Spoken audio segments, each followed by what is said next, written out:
When I was first recording the stats of this most recent basho, I was really surprised to see a lot of losing records.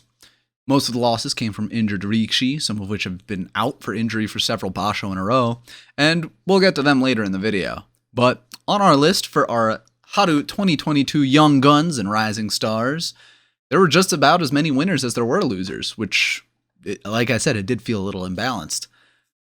Probably because most of our Young Guns at the top of the third division were the ones to have a lot of 4 and 3 or 3 and 4 records, 2 and 5 records, and were overall really disappointing. So maybe it's just a little bit of bias at the very tippy top, because once we actually dive into all of these rising stars, you'll actually see some really good standouts.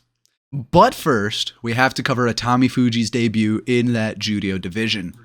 A good start led to middling results as he ends in a 7 and 8 record, which is definitely not bad, but I did have higher hopes for him. But he is still very young, and currently the youngest Sekitori, which means that this has been a great experience with a lot of room to grow for him.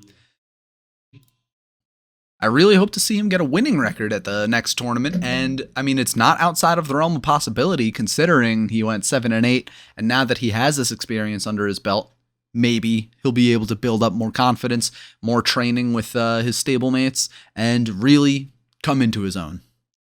But now we'll move into the third division like we always do, from the top to the bottom. And like I just mentioned earlier, most of my favorites in the top of this third division had losing records, but the fact that they only had 3 and 4s mostly means that they can recover easily in the next basho, and are still within that 7 and 0 Yusho to Judo fast track. These men include Kanno, Oshoma, Fukai, and Fuji Seiyun, while the rest of the losers in this division include Naya, Yoshi, Nabatame, and Moji, while Mudoho had the most abysmal possible record at 0 and 7, which is very uncharacteristic from him, and I have to wonder if he was fighting through injury or something, but I don't have any information myself. The 4 and 3 and 5 and 2 winners in the third division include Nishikawa, Hokuseiho, Osanai, Nihon Yanagi, Shoryu, Arauma, Ishizaki, and Mukai Nakano, while our biggest winners were the 6 and 1 Shishi and Yusho winner Kinbozan. Kinbozan is less than a year into his sumo career, now having 2 Yusho in 3 tournaments with a total record of 19 and 2. This 7 and 0 will put him within those top 15 ranks of Makushita. His current trajectory makes it seem like he will make it to Judo by the end of the year, but my ambitious guess is he's a Sekitori by September. Shishi's performance of 6 and 1 was quite standout and a return to form for the more chaotic Ukrainian. I honestly did not expect him to perform so well, but seeing that he got the 6 and 1 record in the first place means that he will be moving back up the Banzuke and hopefully to a new career high. There was some discussion about possible promotion for Hokuseiho as well, but we already have who's being promoted and who's not, and he stays just out of reach, so might fall like Kano at the previous tournament to Makushita 2, Makushita 1. We will wait and see. And of course, there will be a follow-up video about the Banzuke and who to look out for after it comes out. Down in the fourth division of Sandamne, we'll start from the bottom and go to the top, because at the very bottom, weighing in at Sandamne 100 Tsukedashi, is our Yusho winner, Kanzaki Taiga. Similar to Kinbozan, as recently as November, Kanzaki rampaged throughout the division and earns his first Yusho. Right behind him was a man I said you needed to look out for in the preview video in Kiryuko, and another man who surprised me with his 6 and 1 record in Nobehara. While I knew Kiryuko would come into his own, I was surprised to see Nobehara follow suit, though both of them are the same age at their current career highest ranks. It'll be exciting to see them in Makushita come May, or if not in May, then hopefully very, very soon, because these guys are exciting to watch. At 5 and 2 and 4 and 3, we have a very large group, starting with Hayate Fuji, Hatsuyama, Takano, Suguro, who was absent for 2 of his matches and then came back to secure Kachikoshi, my man Miyagi, Kyoda, Sakurai, Hogasho, Murayama, Raiho, Seto no Umi, and Akisada.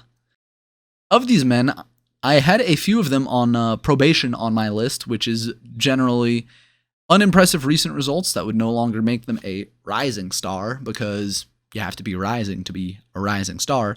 So hopefully those stumbles are out of their system, and now they are back on the road to recovery and the road to the very top. I want to see more consistency from this group, and with that, I will be keeping them on this kind of probationary list, which you can see in my spreadsheet down in the description below. The 3 and 4 losers were very few, with Marusho, Nishida, Nagata, and Chiyodeshi representing this group, some of which had a bad basho in January as well. But the real story is how big the biggest losers were. Takeoka with a straight 0 and 7 means I'll probably be taking him off this list because he is falling like a meteor back to the earth. While at least Hagiwara and Tokitora had the excuses of injury for their 007 and 016 scores, and I do hope to see them recover very soon. Truthfully, I will be doing a lot of culling from my rising star list after the basho, which means these videos will be a little bit shorter in the future. So if you have any feedback for the men I have on the list of those that I am about to take off, please leave a comment down below and I might consider it, because I do want to hear more than just my own opinion. Down in Jonidan, aside from the injuries in this division, the scores were very middling and unimpressive. The biggest winner on my list was 6 and 1 Mogami Zakura, a 16-year-old practicing in Shikihide stable. The 4 and 3s, because there were no 5 and 2s, include Ieshima, who will be returning to Sandamne, Yoshino, Takashoki, Ito, and Gaia. A slow climb for all of these 15 to 18-year-olds is kind of as expected, considering they're also newer to sumo. The losers in this division include 16-year-old Mizuno, Go-Seiryu, 16-year-old Kiyonohana, Onofuji, who was on probation but I will probably remove, 17-year-old Abe, and 16-year-old Taniguchi. Once again, the stumbles for 16-year-olds are excusable, but Go-Seiryu is 18 and I did expect better from him with a more developed body and a more developed sense. But still, being new to sumo, being in these lower divisions, it's gonna be a little rough. The injured men were Fuji Izumi, Nishihara, and Hitoshi, a college graduate. Unfortunately, their injuries are holding them down, and, well, I can't consider them a rising star if you don't even see them in the sky. Ordinarily, I wouldn't cover Jonokuchi because the men in this division are generally too young or very new to sumo, so I want to give them a few basho to develop before I pick up any prospects. But I cannot stay quiet about Koto Tebakari and his stablemate Koto Kenryu. These two men lit up the dohyo in the lowest division so much that they had to fight men in the Jonidan Yusho race in order to make it to a playoff on the final day. Their match was very exciting, and I can't wait to see Koto Shoho's brother leapfrog his way to Sandamne by July. And yes, this is a bold prediction, but I hope to see it happen. Overall, like I mentioned in the beginning, the losing records seem to outweigh the winning, but that's mostly due to injured Rikishi dragging down the score. The overall score of the Rising Stars are as follows: 2 7 and 2s, 4 6 and 1s, 9 5 and 2s, 17 4 and 3s, 17 3 and 4s, 4 2 and 5s, 2 1 and 6s, and then 3 0 and 7s. But 8 of them were due to injury, and 1 of them was because of a COVID absence. So the total score is 212, 186, and 64. Or if you do count the absences as losses, 212 to 250. Like I mentioned earlier, I will be revising the list as well as adding a category called Graduated Rikishi. These men will be those that make it to Juryo and either survive or thrive as a Sekitori. Okuseiho had that chance originally, because this list is still relatively new, but now it will lie on Atami Fuji to remain in Juryo and earn my first Kinboshi as the true rising star here. One that we will hope to see in the top division in at least 2 years' time, and Sanyaku-man in the very far future. Atami Fuji has all of my hopes, and I hope that you enjoyed this video. If you have any feedback on my rising star list, be sure to let me know in the comments down below. Or if you have any people that you think I should add to the list, let me know.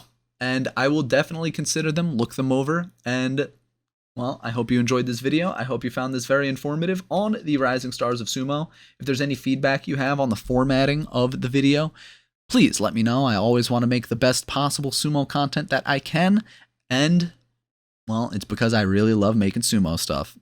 Thank you again for watching, and I will catch you cats later.